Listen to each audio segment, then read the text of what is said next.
Greetings. My name is Amber Smith, and on behalf of Evolving in Education, I'd like to welcome you and thank you for joining.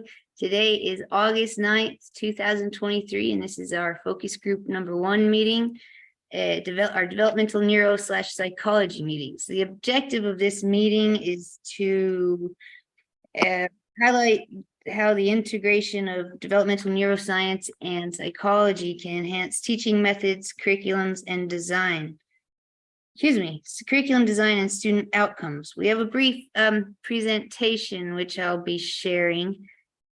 And we did a presentation at the last developmental neuro/psych meeting. And this one the content is slightly similar, but I want to assure you that it touches on much different topics, or, it further explores the topic. Like I said, I'll keep this fairly brief. All right, so EIE focus group number 1, integrate neuroscience and psychology into education, optimize learning outcomes. All right, key concepts from neuroscience and psychology. We have cognitive processes, attention, memory, problem solving, informing instructional strategies, neuroplasticity, the brain's adaptability, enriched learning environments, learning styles and preferences, addressing diverse learning needs. Cognitive processes, attention, memory, and problem solving. The insights gained from understanding these cognitive processes directly inform instructional strategies in several ways. Engagement, designing lessons that capture and sustain students' attention, ensuring that critical information is delivered effectively. Active learning, incorporating activities that stimulate memory and coding through discussions, debates, hands-on experiments, and practical applications. Critical thinking, encouraging problem-solving activities that challenge students to analyze information, evaluate options, and make informed decisions.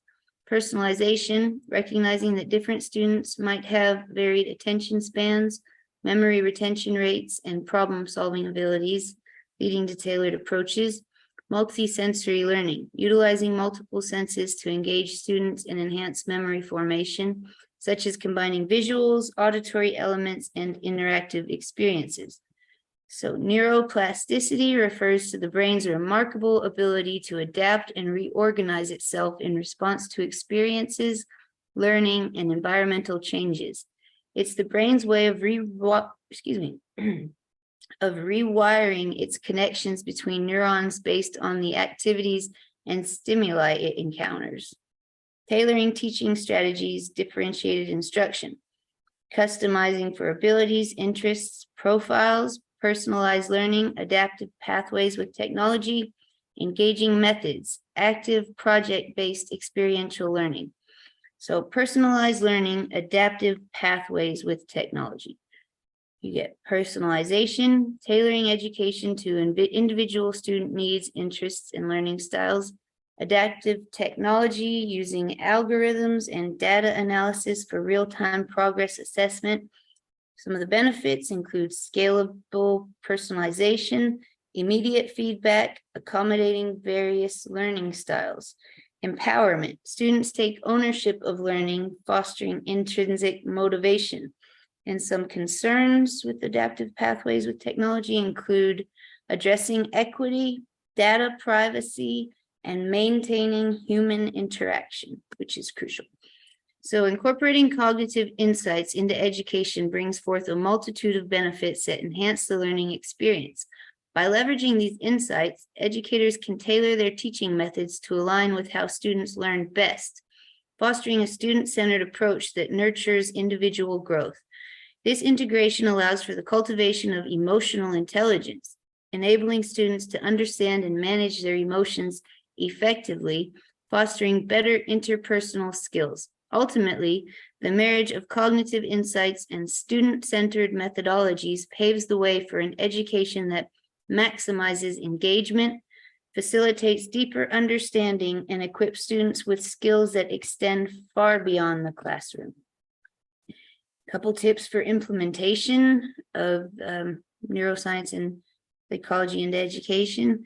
Professional development, implement through training educators for effective integration, technology integration, personalized learning platforms and tools, and collaborative partnerships involving stakeholders for holistic support.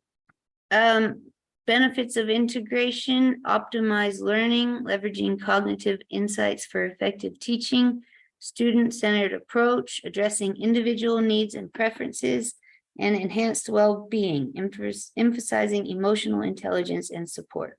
In conclusion, embrace the science of learning, enhance education with neuroscience and psychology, empower educators, tailor strategies to maximize student potential, foster a positive environment, support social emotional growth for well-rounded learners. So here's our info. We encourage you to reach out to us if you're ready to collaborate, if you have any questions, or if you just want to say hello. Admin at evolvingeducation.org. Evolvingeducation.org is our website, Instagram, and Twitter there. Thanks for joining. Now it's time for our discussion. All right. I hope I didn't bore y'all too bad with that. It was sort of dry, but fantastic. Cool. Great work, Amber. Great job. And great work. Thank you. I hope that wasn't too similar to last month's presentation. I'm just really trying to drive in the potential benefits of integrating these things into learning. Feel we have these resources, we might as well use them. So I encourage you to share your thoughts, experiences, and ideas on the various strategies, approaches, and best practices for integrating these concepts into educational settings.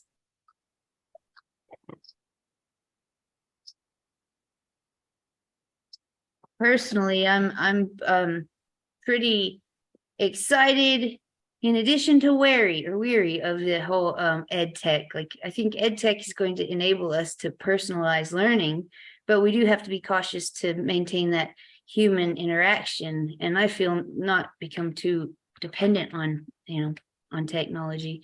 Like, we have the resources, we better start, using it to further our cause to help improve learning outcomes. But I feel there's a fine line between overuse and taking advantage of. Jamal, do you have any thoughts on that educational technology and its use?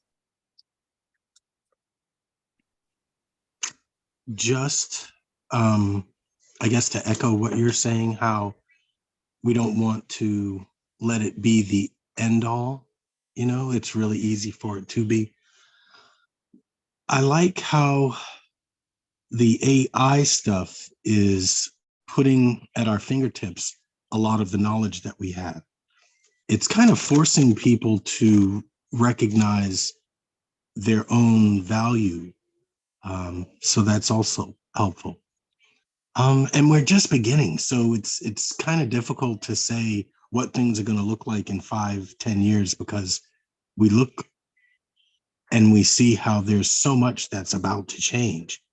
There really is. And all we can do is look and try and keep the adaptive mindset, the idea that things are going to change and we can't allow that to be any hindrance, as much as possible.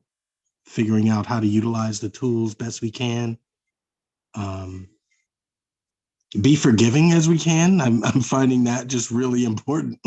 Like on whatever we're working on, being recognizing limitation and recognizing things out of our control is just very helpful. And yeah, so I'm excited about the future. I don't know how things will look. I know that if we have any role to play, it will be helping that path look like what we've envisioned. If we have any role to play, it's going to be helping to shape whatever's coming next. And I like that. I love that. I really think that that's why this is so exciting. And that's why, I'll never give it up. But also why I think it's so it's gonna happen. Like it's not about me. It's not about one thing that I want to do or one thing Amber has talked about doing, or Ben, you know, you're talking about some interesting stuff. It's like, nah, let's whatever we're trying to do, figure it out together and help each other best we can. That's it. You know, it's not pulling teeth. It really isn't. It's the small steps daily that get us towards that goal. I love that we keep having these meetings. I've told Amber a bunch of times that 80% is just showing up, right? 80% is just showing up. The fact that we're meeting on a regular basis is huge. And the numbers haven't been what we would have liked, right? But they've been consistent and good. You know, it's like we've had different people show up, and that's awesome. And I'm starting to ramble. So, yeah, Yes. glad to be here, guys. So, Likewise, AI is definitely happening, and I feel, if we could come together and engage as many stakeholders, ethically on AI, we're going to be a lot better off than if we all just sort of cower from it and let it sort of rage out of control. Because whether we like it or not, it seems to be happening. I heard that there's going to be 100 years worth of change or more in the next 4 years due to AI. And I also heard, that AI is going to displace over 1 billion jobs. Additionally, I've heard, your job isn't going to be replaced by AI. It'll be replaced by someone who uses AI. And I found that, through the use of AI, you could pretty much do or be, or you have the potential to do and become a lot more things. You could be a writer. It's eloquated my speaking a lot using Chat GPT. It takes a lot of coaching. You can't just let it, run free. But I do know that the potential is enormous. But I'd hate to see it ever take over, and that's why I feel coming together on it and utilizing it for human becoming would be the way to go. I'm also very excited about the aspect of the neuroplasticity, how just changing the learning environments and experiences can have profound effects on learning. I think that's really cool. With I guess that's part of the cognitive load there. It's the same as if you're going to sit down and do some study or some learning, or even just read a book, if you're sitting in a bland, square, horrible, old, damp room, like a school classroom, some of the old ones, it's not a nice environment, like it's at home, you choose a nice, cozy spot to do your thing. Yeah, sorry. Yeah, definitely could use some rethinking and the whole outdoor aspect, like with all the with all the leaps and bounds we've made and with evolving education that Chat GPT has been helping us with coming up with grant proposals and whatnot. It's drastically been overlooking the whole nature connectedness in favor of like the technology, and I feel we really have to step in and take that back, add in how being outdoors can greatly improve mental health and well-being, just that being part of nature. It works, and when you think it all seems so simple, it is simple, but it's just putting all the parts together. It's not, I don't know, it's not so, it's an easy formula, but it's putting the formula into action. Yes. Like I was saying earlier about how we need to get all, like as many stakeholders as we can together and sort of just put them in the pot and start mixing it, see what comes out. I really like that idea. And the more people you can coerce, I mean, I don't even care what to call it, but persuading people to come to this thing, I think would be really fun. And having the meetings known for something like the implementation of mindfulness, the implementation of hand exercises. Remember these things? Remember when you're doing these things and yeah, all of these? Yeah. I don't know what those are awesome. That you remember them is fantastic. I want to do those. Like, and I was really like, great for your brain. huh? Really good for your brain. Yeah, exactly. But I don't know what they are. So just having one of our sessions leaving with that, or leading or ending or sticking it somewhere in the presentation, so that it's something that people just really like. Hey, did you catch the one from this week? It was really cool. It was about blah, blah, blah, right? Yeah. You like that, Ben? Cool idea. I do. That's cool. And at a later date, when I've got some more confidence and I've got a bit more proficiency in doing my breath work, then I might be able to practice at the end of our groups, or even at the beginning, we could try it out, see which one works best. We could do a little breath work at the start, a little breath work at the end, and then eventually, and what we could do, which would be a good sell point, is at the beginning, right? I measure my brain waves, and this is part of it too. I measure my brain waves and go, see how they are here. And then you go, right, done this meditation, and boom, now look at the brain waves. And you go, oh, and people are going to see, because then they're seeing it in real time, that physical change in the brain, because even flow state, we've been talking, that's been on the agenda as well. And certain meditations and things like that, they help you get into that state as well. But you can actually physically members. Sorry. We got to sponsor members in those head things. Oh, what are they doing? Sorry? We got to sponsor members to have those head things. Ooh, the brainwave measurement deal. Got to buy them for everybody. Yeah. They're expensive. Yeah. What else are we getting money for? Got nothing. Oh, we applied for our first grants, Ben. We applied for several grants thus far, and we're continuing applications. Good stuff. Good stuff. And those brain things, they're not like, you get the basic ones of, I think they're about $500, but you could probably get them for cheaper. And especially if you write them a letter, explain what you're doing, it's education. And and there's always possibilities. 500. Jeez. Maybe we contact companies, see if they'd be interested in sort of doing a partnership type deal, collaboration. Because when we start pilot school, I mean, that would be cool to have that be one of the measurements on the students. I know we talked about that, Ben. Yes, yeah, definitely. And you don't have to do it all day. It's sort of, because this is the thing I've learned with the measurements too as well. You don't want to be monitoring all the time, but you want kids to be able to they have a checkup once a week, or if they're having a brain day where they can check and do different tasks and watch their brainwaves change. But over measuring is too much as well, because it's too much. It's you need to know where you're at, how you're functioning. Cool. Bit of sort of insights into how you're working, and then just sort of monitoring. That's one, monitoring. And so you can physically see your progress.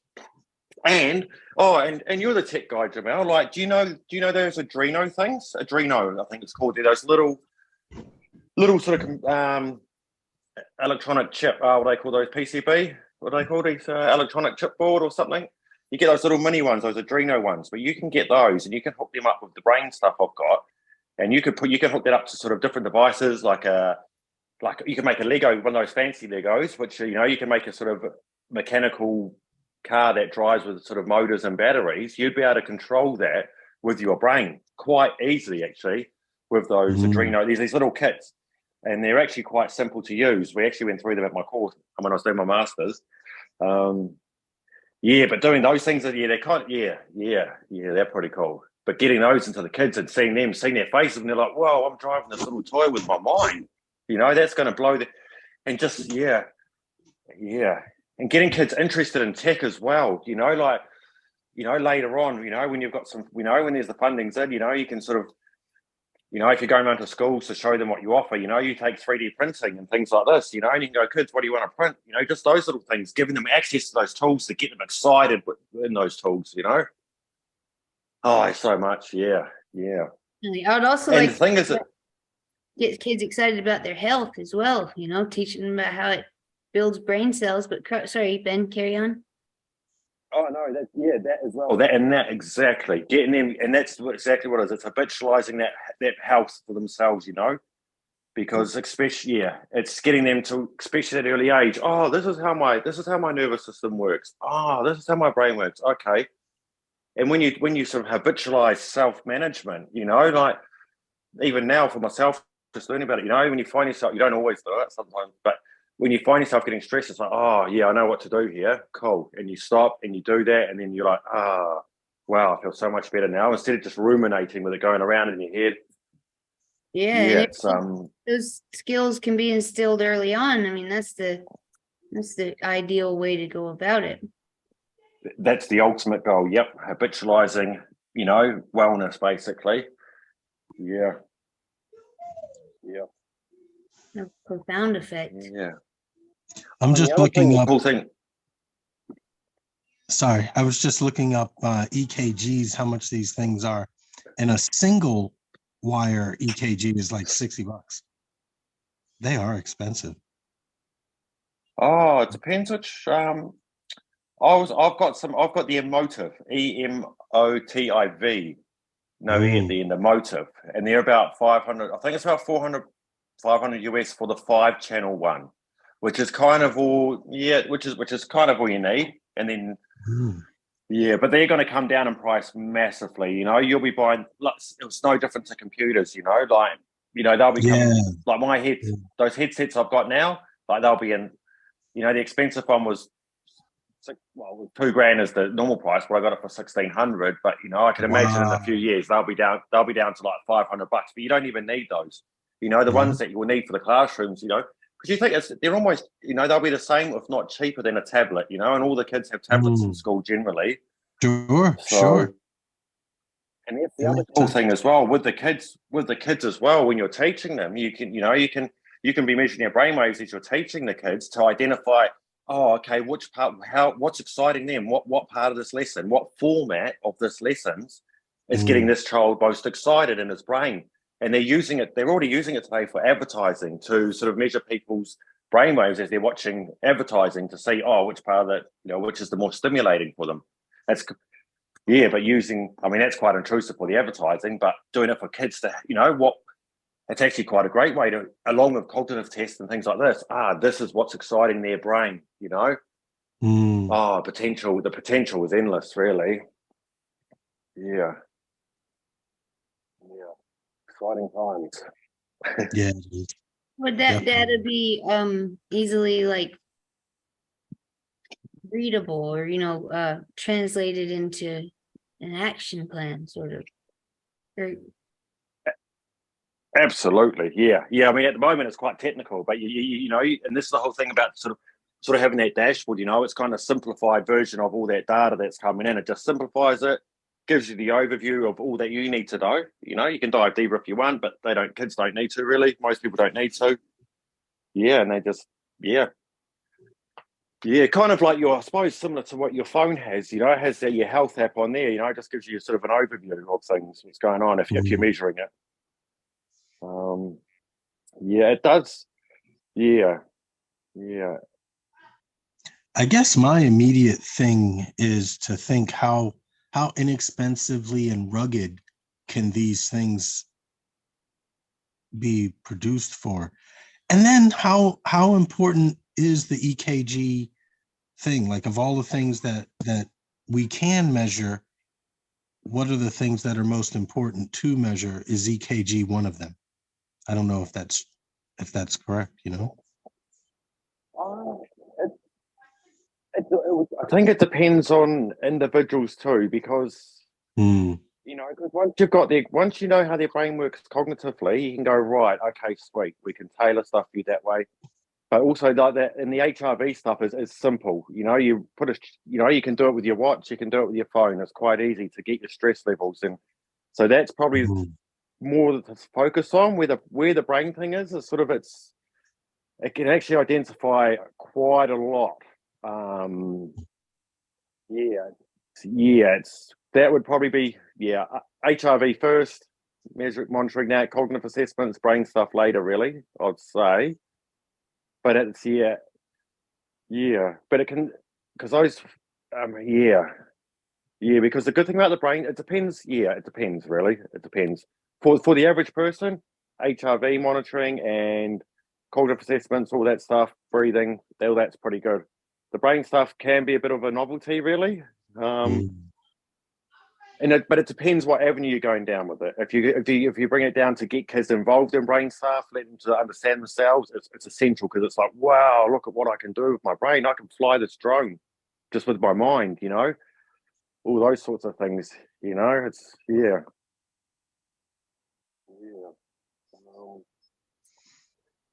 Yeah, yeah. Yeah. Pretty fascinating stuff. Well, guys, I've got my family downstairs and they're all chowing down, and I can it's wafting up here, the smell of supper. So, Jamal, I can make you host, or we could call it. I don't know if you guys would like to keep going, or hate to bow out early. I've got actually food off anyway, so I'm going to bow out as well. I really appreciate you guys all for showing up, man. That means a lot. And I promise next time to further elaborate on my agenda. Y'all know I had a bit of a medical emergency, so I've still been playing catch up, sort of. But I'm glad you're with us. thank you. I'm glad likewise. Next week we have our mindfulness, fitness, well-being focus group meeting. I'd be delighted for y'all to join. Don't really know what's on the agenda for that yet, but hopefully we'll find something good. I need to start planning these out further in advance, obviously. Fantastic. But I really appreciate you all for joining, and I hope you guys have a wonderful evening. Or Ben, I hope you have a wonderful day. Right. Yeah, you too, guys. All the best. Thanks, nice to Ben. see you again, Jamal, too. Yeah, always good, man. Always Stay good. warm, Ben.